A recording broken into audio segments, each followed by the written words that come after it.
তৃতীয় ফ্রন্টের লক্ষ্যে এগোচ্ছে সমাজবাদী পার্টি, আর সেই লক্ষ্যে তারা যে তৃণমূলের থেকে বামেদের প্রতি বেশি আস্থা রাখছে, বুধবার সেই ইঙ্গিতে দিলেন সমাজবাদী পার্টির সাধারণ সম্পাদক মোহন সিংহ। এদিন থেকেই কলকাতায় শুরু হয়েছে সমাজবাদী পার্টির জাতীয় কর্মসমিতির বৈঠক। সেই বৈঠকের মাঝেই সাংবাদিকদের মুখোমুখি হয়ে মোহন সিংহ তৃতীয় ফ্রন্টের কথা বলেন। আঞ্চলিক দল হিসেবে তৃণমূলকে সঙ্গে নিয়ে ফ্রন্ট করার সম্ভাবনা উড়িয়ে না দিলেও বামেদের প্রতি বেশি আস্থা প্রকাশ করেন। মোহন সিংহের কথায় উঠে আসে জ্যোতি বসু, হরকিষণ সিংহ, সুরজিতের কথা। तो सांप्रदायिक शक्तियों में बढ़ाव की ताकत है, क्योंकि जो तीसरी शक्तियां हैं अपने अपने राज्यों में तो बहुत मजबूत हैं, लेकिन केंद्रीय स्तर पर उन्होंने अभी तक कोई न बातचीत की है न शुरुआत की है उनकी एकता के लिए। समाजवादी पार्टी इसकी कोशिश करेगी।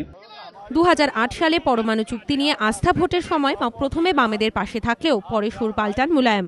তখন কিছুটা তিক্ততা তৈরি হলেও বামেদের সঙ্গে সমাজবাদী পার্টির চিরদিনই সুসম্পর্ক। উত্তরপ্রদেশে বিধানসভা ভোটে জয়ের পর অখিলেশ ও মুলায়ম একে গোপালন ভবনে গিয়ে প্রকাশ কারাটের সঙ্গে দেখা করেন। এদিকে রাষ্ট্রপতি নির্বাচন নিয়ে তৃণমূলের সঙ্গে আবার মুলায়মের দূরত্ব তৈরি হয়। নাম না করেই কার্যত মুলায়ম ও কংগ্রেসের বিরুদ্ধে গোপন আঁতাতের অভিযোগ তোলেন তৃণমূল নেত্রী।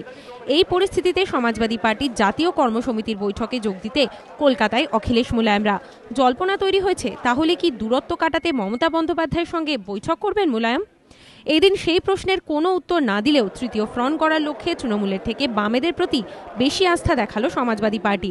তবে তৃণমূলের সঙ্গে জোট গড়ার সম্ভাবনা উড়িয়ে দিচ্ছে না তারা। রাজনৈতিক মহলের একাংশ মনে করছে, আগামী দিনে পরিবর্তিত পরিস্থিতিতে যাতে মমতাকে পাশে পাওয়া যায়, সেই কারণেই সব দরজা খোলা রাখতে চাইছেন মুলায়ম সিংহ যাদব। সমিত সেনগুপ্তের রিপোর্ট, এবিপি আনন্দ, কলকাতা।